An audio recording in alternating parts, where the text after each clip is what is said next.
hari ini orang yang tidak ada kode daripada Sayyidina Ali, tidak ada kode daripada Sayyidina Husain, atau khususnya saja itu dia masih diterima dengan Rasulullah sebagai bagian keturunan Muhammad. Ini adalah menyakiti hati Rasulullah Muhammad SAW. Ditakutkan dari mereka mati dalam keadaan husnul khatimah, dan Nabi Muhammad tidak akan lagi mau melihat mereka sebagai umatnya Nabi Muhammad SAW. Orang-orang yang menyakiti keluarga Rasulullah adalah orang-orang yang hari ini menerima atau berpikir sebagai keturunan baginda Nabi. Ini jelas menyakiti Rasulullah Muhammad SAW. Assalamualaikum warahmatullahi wabarakatuh. Alhamdulillah, salatan wa salaman ala Rasulillah. Amma ba'du, para sahabat fadail, para tua kita bersama dari Majalengka, Sultanul Mujahidin di Jawa Al-Garbiyah, Haji Ja'far Shadiq, maka Allah Bidul Hayatin, yang merupakan pimpinan pusat perjuangan Wonosobo Indonesia. Juga Tubagus Mobi Nurfatin Satya Tirtayasa, yang juga wakil ketua umum pimpinan pusat perjuangan Wonosobo Indonesia. Dan Ken Pranendra, Sekretaris Jenderal Perjuangan Wonosobo Indonesia. Soal bin Sohibin makan wal makanan, Sultanul Mujahidin Asani, orang tua kita bersama, Abang Setu Setiawan, dan para ketua PWILS Jawa Barat yang hari ini hadir, dari pimpinan daerah PWILS Kota Bekasi, pimpinan daerah PWILS Kabupaten Bekasi, pimpinan daerah PWILS Kabupaten Karawang, pimpinan daerah PWILS Tasikmalaya, pimpinan daerah PWILS Majalengka, pimpinan daerah PWILS Kuningan, pimpinan daerah PWILS Cirebon, pimpinan daerah PWILS Sukabumi, pimpinan daerah PWILS Bogor, pimpinan daerah PWILS Kota Sukabumi, dan pimpinan daerah PWILS Kabupaten Indramayu yang masih jalan 2 kabupaten, dari Kabupaten Cirebon dan dari Kabupaten Sukabumi. Satu lagi dari pimpinan daerah Kabupaten Purwakarta dan pimpinan daerah Kota Depok. Alhamdulillah, ini berarti sudah 13 kabupaten yang sudah terbentuk pimpinan daerah di Provinsi Jawa Barat.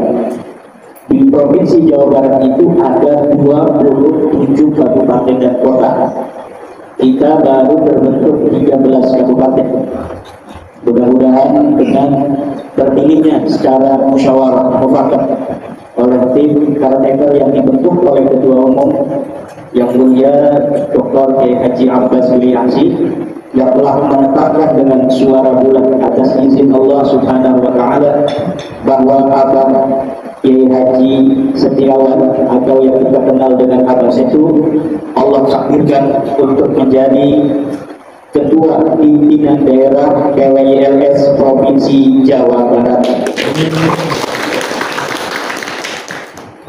Kita berharap kepada Allah Subhanahu wa Ta'ala, Jawa Barat yang diberkahi oleh Allah ini akan menjadi percontohan di Nusantara, di Indonesia, sebagai sebuah daerah yang terlahir secara natural, sebagai daerah yang tidak pernah dikuasai oleh bangsa di Nusantara lainnya.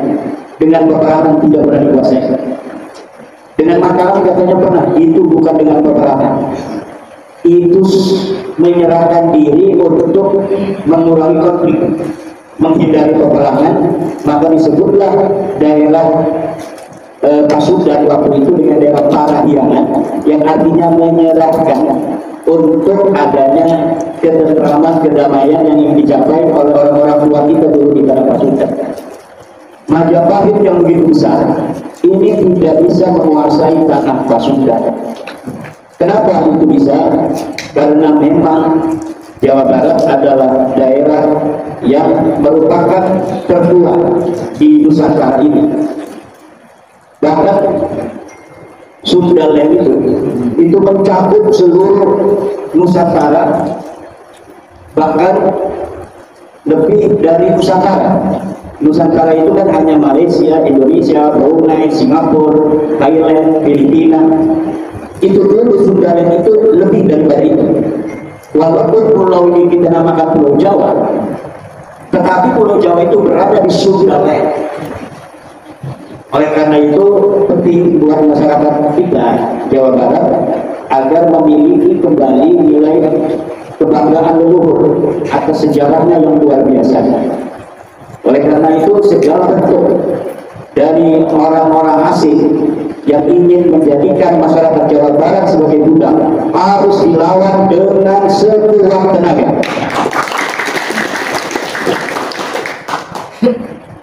Bagaimana mereka ingin menguasai rohani dengan menguasai doktrin-doktrin keagamaan kepada masyarakat kita, menguasai rohaninya dengan mendoktrin masyarakat kita bahwa mereka harus menjadi anak buah budak daripada orang yang mengaku sebagai cucu Nabi. Orang yang mengaku cucu Nabi yang tidak terverifikasi, DNA melenceng, nasabnya tidak tercatat, sejarahnya leluhur, kemudian memaksakan kepada masyarakat kita Jawa Barat untuk diakui sebagai cucu Nabi. Ini sudah tidak bisa lagi untuk dibiarkan. Kenapa? Karena mengakui Pak Lawi sebagai cucu Nabi hari ini termasuk dalam kategori menyakiti hati Rasulullah Muhammad SAW.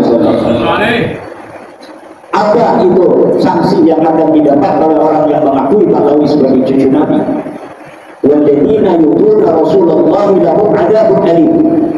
Orang yang menyakiti Rasulullah dia akan mendapatkan siksa yang pedih. Orang yang sudah terbukti terang benderang Balawi Habib Assegaf bin Sihab bin Sengit ini bukan cucu Nabi, tapi masih hari ini ada orang yang mengakuinya, sama saja orang itu adalah dengan menyakiti Rasulullah Muhammad SAW. Setiap umat Islam wajib untuk menjaga kemuliaan Rasulullah dan keturunannya hingga yaumil qiyamah. Dari keturunan Rasulullah akan muncul Imam Mahdi. Kalau hari ini kita menerima pemalsu-pemalsu nasab untuk diakui sebagai Rasulullah, berarti siap-siap kita akan menerima munculnya Imam Mahdi palsu dari mereka. Kalau Imam Mahdi palsu muncul yang akan melawan daripada Dajjal, maka berarti mereka atau Imam Mahdi palsu ini sebenarnya bukan untuk melawan Dajjal. Dia mengatakan bahwa dia melawan Dajjal, padahal dia termasuk bagian daripada Dajjal itu. Dia mengatakan membawa manusia ke surga, padahal dia membawa manusia ke neraka. Dia mengatakan bahwa dia akan membela agama, padahal dia menghancurkan agama. Dan ini yang dilakukan oleh orang-orang itu hari ini. Katanya orang-orang yang membicarakan nasab mereka adalah orang-orang pemecah belah umat. Bukan pemecah belah umat. Kita ingin menyelamatkan saudara kita dari kebohongan ente yang aku cucu Nabi. Kalau ente masih mengaku cucu Nabi, ingin diterima pengakuannya, tes DNA-nya mana? Kitab nasabnya abad 8 mana? Kitab nasabnya abad ke-7 mana? Kitab nasabnya abad ke-6 mana? Kitab nasabnya abad ke-5 mana? Abad ke-4 mana? Tidak ada. Orang hari ini diwajibkan untuk menerima mereka cucu Nabi dengan usulah, tanpa ada data, tanpa ada sejarah, tes DNA-nya G yang melambangkan mereka itu bukan orang Arab. Dan bagaimana cucu Nabi bukan orang Arab? Kalau cucu Nabi bisa bukan orang Arab, berarti kita sama-sama qadzaf terhadap istri Nabi, pernah berhubungan dengan bukan orang Arab. Na'udzubillah. Jangan sembarang konsekuensi. Ini katanya ada yang nuduh kita kodam ketika kita mempertanyakan nasab mereka dan memutuskan mereka bukan cucu Nabi, katanya kodam. Kodam pada siapa? Yang kodam itu adalah orang-orang yang DNA-nya G kemudian diakui sebagai keturunan Nabi, sementara Nabi Muhammadnya J1. Itu dia yang kodam menuduh istri Rasulullah berzina. Na'udzubillah, subhanallah. Ini konsekuensinya berat sebenarnya. Sudah jelas secara ilmu biologi, anak dan ayah harus sama. Haplogrup J1 kalau dia itu keturunan bangsa Arab, kakeknya juga harus J1, buyutnya juga harus J1. Jangga, wareng, kerbak, balu, budak-budak, gantung, simurnya itu harus J1. Sampai Sayyidina Husain harus J1, sampai Sayyidina Ali harus J1, Abu Thalib harus J1. Nah kemudian hari ini ada orang yang ngaku keturunan Sayyidina Ali, keturunan Nabi Muhammad, haplogrup G, kemudian diterima oleh kita. Ini adalah qadar kepada leluhur daripada Rasulullah sendiri atau salah satu di antara istri-istri mereka. Bisa istrinya Sayyidina Ali, na'udzubillah. Bisa istrinya Rasulullah, na'udzubillah. Bisa istrinya Abu Thalib, na'udzubillah. Karena Abu Thalibnya seluruh orang-orang yang mengaku sebagai dari hasil keturunan daripada Quraisy itu sudah terdeteksi secara konklusif bahwa orang Arab itu haplogrupnya J1, bahwa keturunan Nabi itu harus ada kode-kode Bani Hashim, bahwa keturunan Sayyidina Ali harus ada kode-kode Sayyidina Ali, FDJ 1000, 15.000. Keturunan daripada Sayyidina Husain ada kode-kode Sayyidina Husain. Hari ini orang yang tidak ada kode daripada Sayyidina Ali, tidak ada kode daripada Sayyidina Husain, haplogrup saja itu dia G, masih diterima dengan husnuzon sebagai bagian keturunan Muhammad. Ini adalah menyakiti hati Rasulullah Muhammad SAW. Ditakutkan dari mereka mati dalam keadaan husnul khatimah, dan Nabi Muhammad tidak akan lagi mau melihat mereka sebagai umatnya Nabi besar Muhammad SAW.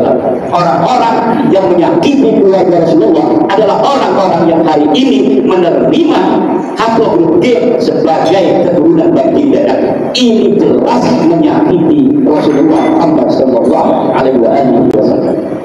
Itu dari tes DNA, dari kitab nasab tidak ada sama sekali.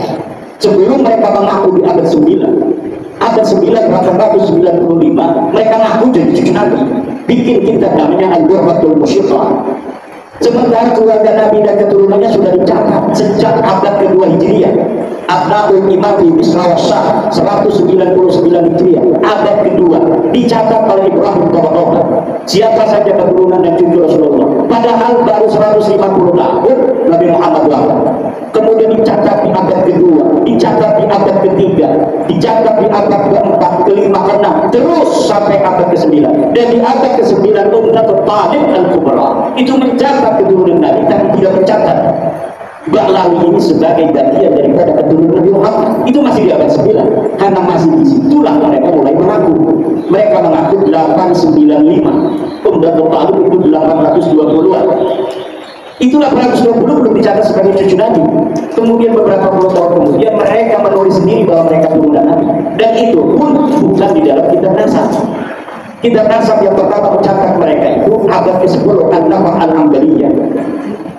Kemudian Tuhfatul Talib abad ke-10 baru mencatat Alwi sebagai keturunan Nabi. Dan itu pun dikatakan dalam kitab itu tidak berdasarkan kitab sebelumnya. Cuma saya nemu kertas satu lembar yang mengatakan mereka turun Nabi, saya catat. Jadi ini kita An-Nafah Al-Ambaliyah dan Tuhfatul Talib itu tidak bisa dijadikan referensi karena pengakuan dia sendiri dalam kitabnya bahwa saya mencatatnya hanya ma wajadtu fi ba'dit ta'alim, apa yang aku temukan dari secari kertas saja, bukan berdasarkan kitabul usul, kitab-kitab yang ada sebelumnya. Jadi kalau misalnya kitab Tuhfatul Talib ini ditanya dari mana dia mendapatkan kabar bahwa yang namanya Alwi keturunan Nabi, dari kitab nasab mana coba referensi? Tidak ada. Karena kitab-kitab nasab mulai dari abad ke-8 sampai ke bawah hanya mencatat anaknya Ahmad bin Isa itu 3, Muhammad, Ali, dan Husain. Lihat di dalam kitab abad ke-5 Muntaqidah At-Talibiyah, lihat dalam kitab Asy-Syajarah Al-Mubarakah, kitab-kitab nasab yang lebih tua tidak mengkonfirmasi mereka sebagai guru Nabi. Lalu kiai-kiai sekarang ini, kiai-kiai sekarang yang membela Nasabawi ini seperti pengarang kitab Al-Usam Al-Maslul ini nulis kitab ini kiai dari Sukabumi. Apakah di dalamnya ada dalil-dalil dari kitab dasar abad ke-8, ke-7, ke-6, ke-5? Tidak ada sama sekali. Dia menulis pembelaan terhadap Balawi hanya dari kitab-kitab pengakuan Balawi, kitab-kitab Balawi sendiri. Dan kitab ini Al-Musamul Maslul ini sudah saya jawab dalam kitab saya berbahasa Arab, I'anatul Akhyar fi Jawadi Abdillah Muhammad. Silakan dibaca kitabnya. Kalau ini kita bahasa Arab tapi bahasa Indonesia, ada bahasa Indonesia nya. Kalau kitab saya itu kitab bahasa Arab khalisan mukhlisan, jadi bahasa Arab saja. Untuk apa? Untuk para kiai-kiai. Kalau ditanya Ahmad bin Isa kiamat, makamnya ada di dalam kitab ini, ada gambarnya beliau dengan makamnya Ahmad bin Isa. Ini makam Ahmad bin Isa, menunjukkan bahwa Ahmad bin Isa itu ada karena makamnya ada. Dan dijawab oleh Lutfi bin Yahya, ini makamnya. Makam palsu hari ini bisa ada, sebenarnya orangnya tidak ada. Jadi nggak usah kita yang jawab tentang masalah makam. Lutfi bin Yahya bisa jawab, dia bisa menciptakan makam-makam yang orangnya dulu tidak ada. Ya kan? Nah, makam itu Bapak, makam-makam itu ada yang palsu, ada yang benar. Makam itu siapa pun orang bisa bikin makam. Ada orang nggak tahu keturunannya siapa ke atas. Hari ini tinggal bikin makam-makam aja di tengah hutan. Dia bikin silsilah saya bin Jamron, bin Jamrud, bin Jamron, bin Jamrin. Lalu kita bikin di hutan Kalimantan satu Jamrud, dibikin tanggalnya, dibikin bahwa dia sultan masa lalu. Kemudian di hutan Sulawesi kita bikin lagi makam satu. Lalu diurut, ini makamnya di Kalimantan, ini makam di Sulawesi. Bisa saudara. Dan itu yang terjadi dengan Ahmad bin Isa yang ada di Yaman. Ahmad bin Isa orang Madinah dan dia tidak diketahui makamnya. Siapa orang yang bisa menunjukkan dalil satu pun dari kitab-kitab masa lalu yang ada di sekitar Ahmad bin Isa itu dinyatakan ada eksistensi, yaitu di abad ke-3 dan ke-4, yang mengatakan Ahmad bin Isa pernah hijrah ke Yaman, ke ayat. Tidak ada. Sampai abad ke-9 sampai Ali As-Sakran menciptakan sendiri bahwa Ahmad bin Isa pergi ke Yaman. Kemudian dia mengatakan anaknya tambah satu Ubaid jadi 4. Kitabnya kita apa? Al-Burhatul Musibah juga di abad ke-9 Hijriah 895 Hijriah. Ditanya adakah kitab abad ke-8 yang mengatakan Ubaid itu sebagai cucu Nabi? Tidak ada. Kitab Nasabi abad ke-8 tidak ada. Kitab Nasabi abad ke-7 tidak ada. Kitab Nasabi abad ke-6 tidak ada. Kitab Nasabi abad ke-5 tidak ada. Kitab Nasabi abad ke-4 di mana Ubaid itu hidup tidak ada. Nah, kalau tidak ada demikian, lalu berdasar apa Anda kiai-kiai itu menerima Balawi ini sebagai cucu Nabi? Tidak ada dalil.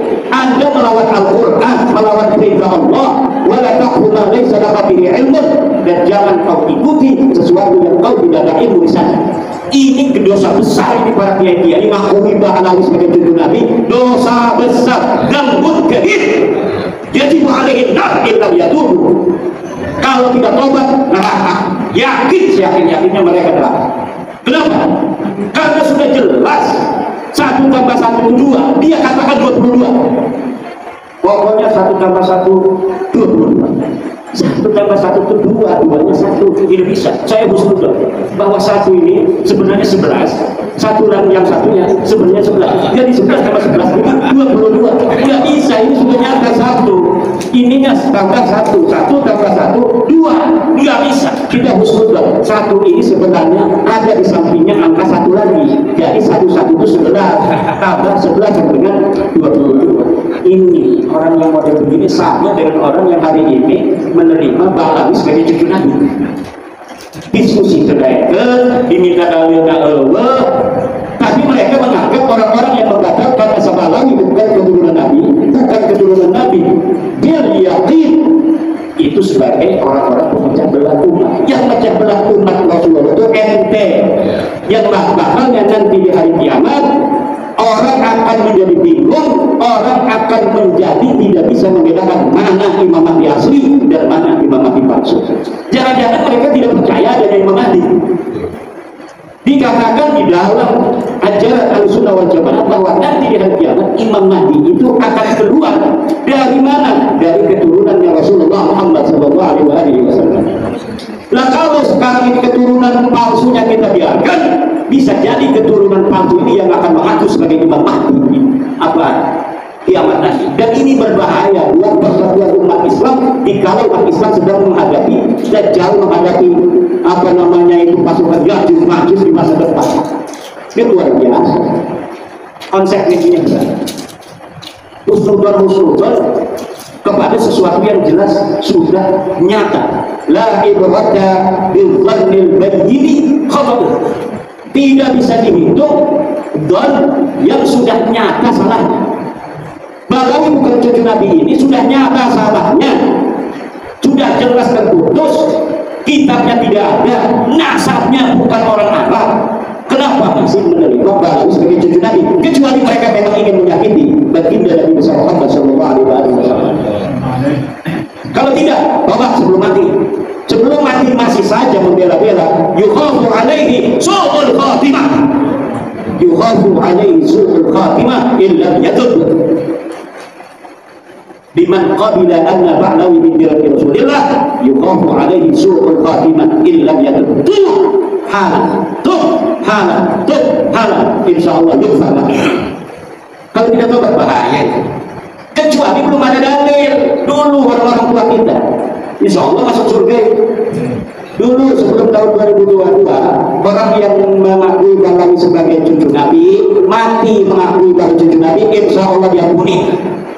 Tapi setelah tahun 2022, siapa saja yang mengakui Balawi sebagai cucu Nabi, kemudian dia mati dalam keadaan membela Balawi sebagai pengakuan sebagai cucu Nabi, yukhafu alaihi su'ul khatimah. Bahaya unsur Nabi. Kenapa? Karena memang sudah tidak ada celah sedikit pun bisa dikatakan Balawi sebagai cucu Nabi. Bahaya. Tidak ada satu pun celah.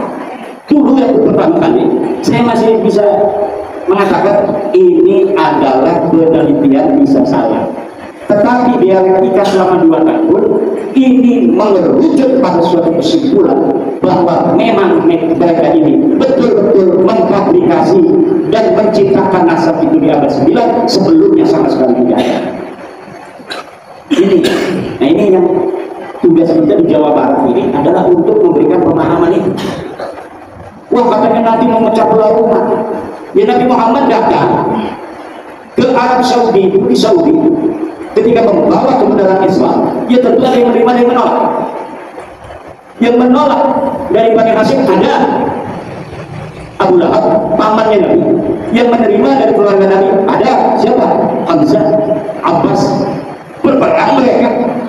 Tapi ujungnya ja'al haqq wa zahaba al-batil innal batil kana zahuqa. Yang benar pasti menang. Yang menang pasti benar. Enggak, yang benar pasti menang. Kalau ada orang batil menang itu sebentar, tapi ujungnya dia akan kalah, hancur. Itu Al-Quran yang mengatakan wa ja'al haqq wa zahaba al-batil innal batila kana zahuqa. Ini yang harus ditanamkan kepada para pengurus Jawa Barat, pengurus wilayah, pengurus DPD, bahwa kita ini walaupun orang-orang lemah ilmu, lemah duit, tetapi tugasnya mirip dengan Rasulullah, mirip dengan para sahabat-sahabat masa lalu, melawan orang-orang kufar Makkah, melawan orang-orang musyrik Makkah yang luar biasa. Mereka menguasai sumber daya di Makkah waktu itu, baik sumber daya ekonomi maupun menguasai sumber daya kepemimpinan.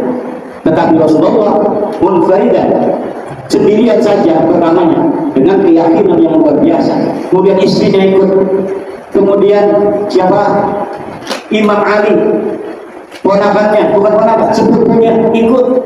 kemudian Abu Bakar ikut, kemudian Sayyidina Umar ikut, lama-lama kemudian banyak, dan akhirnya menjadi kekuatan di dunia hari ini yang paling tinggi dari sisi keyakinan kepada Tuhan adalah di antaranya agama Islam. Walaupun bermayoritas di dunia ini, para dulur-dulur sekalian, Islam itu bukan mayoritas. Yang sekarang mayoritas adalah Kristen. Islam nomor dua itu Islam. Tapi pertumbuhan terbesar sejak beberapa puluh tahun ke belakang, diprediksi Islam akan menjadi mayoritas beberapa puluh tahun lagi. Kedepan itu kita bermusuhnya, musuh dalam tanda kutip, musuh di TikTok segala macam itu, bukan dengan orang-orang ahli kita. Kayak sekarang kan Ustadz Wafi itu debat-debat dengan orang Kristen, dengan orang Protestan, dengan orang Katolik. Masa depan musuh kita itu adalah orang-orang ateis, agnostik, yang mereka sama sekali tidak percaya kepada Tuhan. Di TikTok mulai hari ini, di YouTube mulai hari ini, orang-orang ateis muncul. Mereka pertama ingin mendapatkan kesamaan hak di negara Indonesia, bahwa walaupun negara kita ini berdasar Pancasila dengan sila pertamanya ketuhanan yang Maha Esa, tetapi orang-orang ateis ingin diberikan hak. Nah ini ke depan musuh kita ini adalah orang-orang ateis. Maka peradaban ilmu pengetahuan waladiah syamsiah yang dulu dipersiapkan untuk melawan orang-orang ateis ini akan bermanfaat kembali. Ini harus diasah. Untuk apa? Untuk melawan filsafat orang-orang ateis yang mempertanyakan Tuhan itu ada atau tidak, Tuhan itu ilmiah apa tidak, apakah bisa Tuhan diilmiahkan. Nah ini nanti yang akan terjadi dengan anak-anak kita ke depan. Mereka mempertanyakan kembali tentang zat Allah, seperti peristiwa 250 Hijriah ketika Abu Hasan Asy'ari, Abu Mansur Al-Maturidi melawan orang-orang ateis, Mu'tazilah melawan orang-orang ateis. Ini yang akan kita hadapi. Nah, sebelum kita menghadapi orang-orang seperti itu, maka kita juga harus memperkuat ilmu pengetahuan anak-anak kita. Bagaimana kita berbicara filsafat, bicara dengan metodologi waladiyah syamsiyah, dengan metodologi al-mungkin minat dolal. Kalau tentang metodologi ilmiah saja santri-santri kita tidak mengerti. Kalau sudah ada dalil tentang batalnya Balawi, maka Balawi tidak bisa lagi untuk diterima. Tapi kenapa santri-santri kita masih ada yang menerima? Karena tradisi ilmiah ini belum biasa dikonsumsi dengan konstruktif dan kritis oleh santri-santri kita. Ini maka akan bisa untuk diprediksi pertandingan dengan orang ateis ke depan, santri kita akan kelabakan. Kenapa? Karena dengan teori filsafat ilmu yang sederhana saja, mereka tidak bisa untuk mengambil kesimpulan yang benar.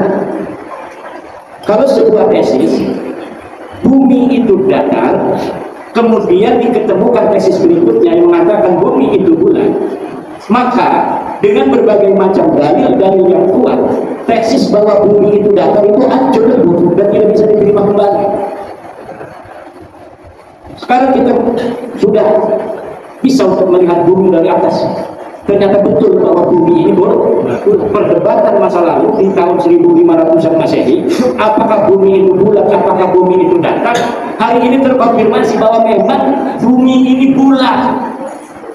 Maka sebuah tesis yang telah terbantahkan itu sudah tidak bisa lagi dihusnudon. Bagaimana kita husnudon aja sih Allah? Katanya bumi ini datar, buktinya kita tidak melayang-melayang, tidak jatuh, ini ada di bumi. Tidak bisa, bos.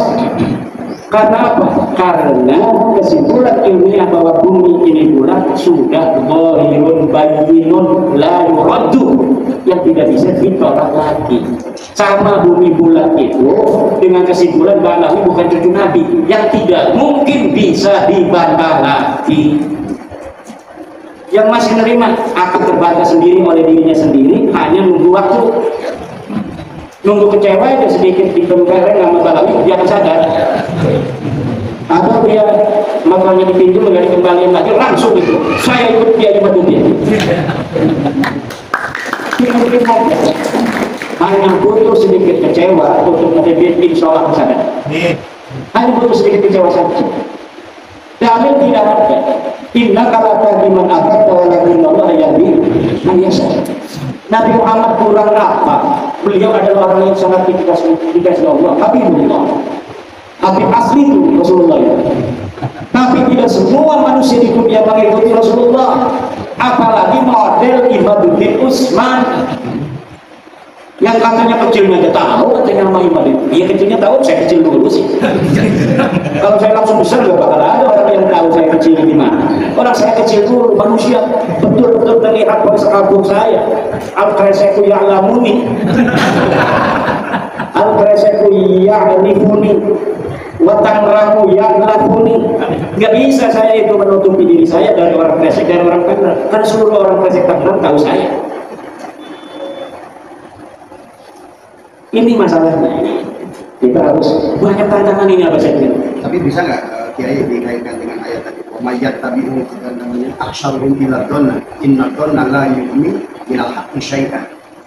Itu kan Allah berkata tidak boleh kita itu kebanyakan manusia itu hanya hidup dari don. Sementara don itu kata Allah tidak boleh la yu'min minal haqqi syai'an. Jadi nanti kan Allah alimun di situ. Berarti harus pakai ilmiah kan seharusnya. Iya, itu kan perintah Allah sudah jelas. Allah sudah jelas memberitakan bahwa seluruh manusia itu tidak boleh mengikuti sesuatu yang dia tidak tahu. Berarti dibutuhkan ilmu. Al-Quran tadi yang disebutkan apa saja yang jami'una ilman dhanna wa minhum illa yahrusun. Mereka hanya ngira-ngira saja. Sedangkan kebenaran itu bukanlah ngira-ngira, dia butuh bukti dan butuh dalil. Dalilnya ada atau tidak ada. Kalau dalilnya sama sekali tidak ada, misal memang di abad keempat ketika Ahmad bin Isa itu hidup, sama sekali tidak ditulis, sama sekali tidak ada Muhammad Isa.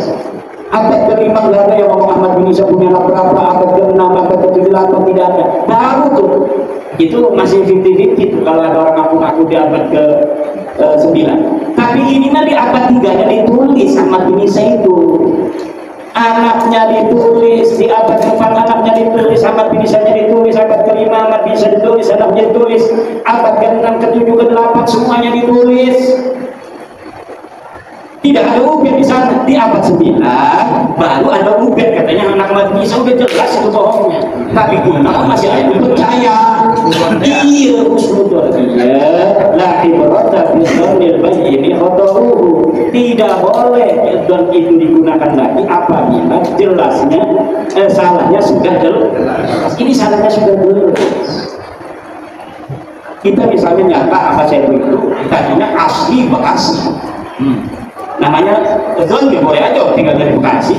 Abah saya itu Bekasi, asli Abi. Karena Abi tengah mas ngobrol di abah saya itu kan di kelompok Abdi aslinya Cina di Sukabumi. Aku tuh menang dari ada yang ngomong ke Jelma bahwa abah saya itu ya aslinya Sukabumi, aslinya Bekasi. Temenang dari kumata naon temenang kumata Abi biasanya langsung di abah saya itu bisa husnudon deh. Lalu tadi Abi nanyakan langsung ke abah saya itu kumata abah saya itu ayahnya di Bekasi. Adidor bahwa abah saya itu asli Bekasi. Kenal karena dekat. Tapi ketika abah saya itu sudah ngomong saya aslinya dari Bekasi, dari Sukabumi, mantan sewa, masya Allah. Berarti sekarang tidak boleh lagi kita ngomong abah saya itu orang Bekasi asli lahir di sini. Kalau sekarang ya orang Bekasi. Kalau sekarang udah asli Bekasi. Kenapa asli Bekasi di sini? Tinggalnya di sini, istrinya di sini. Berarti udah al-muhajir dong. Al-muhajir, abah saya itu al-muhajir ila Bekasi. Dan ini kalau ada yang rekam, ini hari ini jadi bukti nanti suatu masa suatu saat bahwa abah Setu Setiawan as-Sukabumi Suma al-Bekasi li'annahu hajara min Sukabumi ila Bekasi. Ini kapan tahu sekian ditulis. Ini nanti sekarang sudah terpilih ini Abah Setru sebagai ketua baru dari PWILS Jawa Barat. Saya berharap adanya keterpilihan dari Abah Setru ini akan membawa semangat baru bagi Jabar, dan tolong ini yang baru 13 kabupaten supaya jadi minimal 20 kabupaten dalam waktu 6 bulan.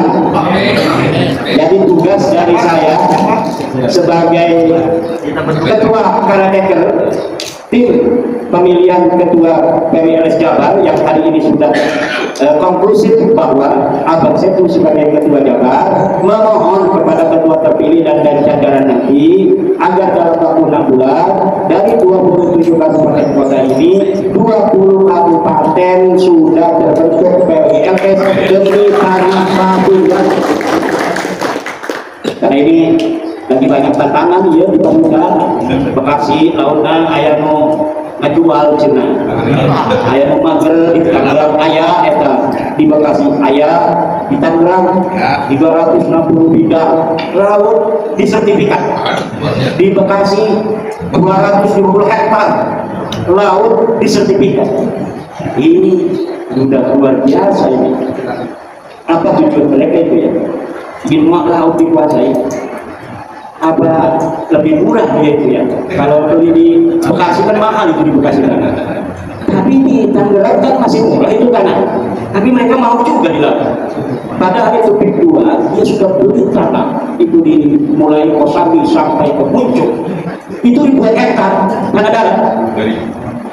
Tanah darat ribuan hektar. Ada PSN nih 1.700 hektar mau diambil juga kan lumayan, dia juga menyiapkan apa namanya sarana sosial, sarana umum. Nanti sarana umumnya dari tanah PSN ini. Jadi dia ini aji mumpung dia beli tanah ribuan hektar, tapi nanti dia tidak menyiapkan wisata untuk umat, untuk masyarakat dari tanah dia yang dia beli. Tapi dia fasilitas sosialnya, pasum dan pasosnya itu nanti dari PSN itu, tanah rakyat, tanah asli dari masyarakat Tangerang itu. Nah ini pintar, makanya jadi pengusaha itu kudu pintar. Cuma saya, ini dia sudah beli ribuan hektar di sawah itu di darat, PSN tengah itu dikuasai, laut juga mau dikuasai. Dan ini yang apa hari ini kemudian memicu gejolak di Tangerang. Nah, kalau menteri-menteri yang sekarang sih mungkin dia tidak ikut, tapi menteri dulu nggak luar biasa. Bupati yang zaman dulu ikut-ikutan, getar-getar nih Bupati Bekasi Bogor Tangerang, Sekda segala macam ini. Nah ini tantangannya banyak Jawa Barat. Ya menteri-menteri ya secara bil jumlah sih banyak yang bagus, tapi banyak juga yang masalah. Dari anak buah Pak Prabowo ini, Pak Prabowo kan luar biasa semangatnya anti penjajahan, kita harus menunjukkan gaji bebas. Tapi beberapa menterinya ada yang bermasalah. Menteri utusan khusus kemarin datangnya di Diksinat ngapain pemuda minta nasihat tentang kepemudaan kepada Rizik Syihab. Yang mau dinasihati dari Rizik apa supaya pemuda bisa teriak-teriak. Ini Raffi Ahmad ini perlu di apa namanya itu tinjau ulang. Kalau bisa ya diberhentiin aja, diberhentiin Raffi Ahmad dari utusan khusus presiden. Kenapa? Karena kurang cerdas. Jadi kan ilmu pengetahuan itu penting juga untuk pejabat-pejabat agar presiden kita ini mampu untuk menyelesaikan tugas-tugasnya. Nah kalau biasa apa utusan khususnya menteri pembantu-pembantu yang kurang cerdas, langkah-langkahnya ini kurang apa cerdas, ya nanti akan menghambat presiden. Ada yang menghina tukang es, ada yang menghina tukang ST, masalah buat presiden. Ada lagi yang gas LPG tiba-tiba nggak ada di masyarakat, di pasaran. Kebijakannya mungkin bagus tujuannya, tapi kurang cerdasnya ini kemudian memiliki gejolak di masyarakat. Ini yang harus ditinjau ulang kembali di pembantu model ini. Menteri Agama juga nggak bisa nurunin haji. Ongkos naik haji sebelum Pak Yakub itu 35 juta tahun 2020. Masyarakat bayarnya hanya 35 juta, dolarnya itu 15.000. Ketika Pak Yakub naik jadi 55 juta, 35 juta ya tahun tahun 2020 waktu sebelum Pak Yakub jadi menteri, ketika Pak Yakub peninggalan Pak Yakub 55 juta, naik drastis, padahal dolarnya sama. Dulu 15.000, sekarang dolarnya 16.000. Nah sekarang menteri kita agama yang baru juga tidak bisa untuk mengoreksi kebijakan-kebijakan menteri agama yang lalu. Harusnya kalau tahun 2020 bisa 35 juta itu masyarakat membayar haji, harusnya tahun sekarang bisa dikoreksi kebijakan menteri yang dulu karena alasan COVID. Kalau kemarin itu naik, sekarang sudah tidak ada COVID. Kalau misalnya saya jadi presiden, saya akan perintahkan menteri agama dulu. Waktu sebelum COVID bayarnya masyarakat 35 juta itu pergi haji. Sekarang Anda jadi menteri agama harus jadikan ongkos naik haji 35 juta kembali, kalau tidak ente mundur. Karena menteri agama itu standar bahwa dia mampu untuk menjadi menteri agama atau tidak, itu yang paling terlihat adalah dari ongkos naik haji. Dan kemarin kita lihat ongkos naik hajinya masih 35 jutaan, hanya mulut sedikit aja seidrat. Dan ini membuktikan dia tidak lebih baik dari menteri agama sebelumnya. Ini banyak sekali PR-PR kita yang yang harus kita bereskan. Kita bukan hanya memberesi tentang masalah nasab, tetapi juga kita akan membantu siapapun presidennya agar presiden kita kawal untuk mampu memberikan kemajuan kesejahteraan kepada rakyat Indonesia. Selamat kepada ABC yang telah dipilih secara aklamasi berdasarkan kesepakatan sebagai Ketua PWI MS Provinsi Jawa Barat. Semoga dapat mengemban amanah penderitaan rakyat Jawa Barat agar dimerdekakan dari penjajahan spiritual. Dan kepada seluruh pimpinan daerah kabupaten yang sudah terbentuk dari 13 kabupaten, 1 komando untuk Jawa Barat, Abah Setu Setiawan. Insya Allah barokah manfaat dunia akhirat untuk kita dan anak cucu kita. Wallahu wal muwaffiq ila aqwamit thoriqin. Wassalamualaikum warahmatullahi wabarakatuh.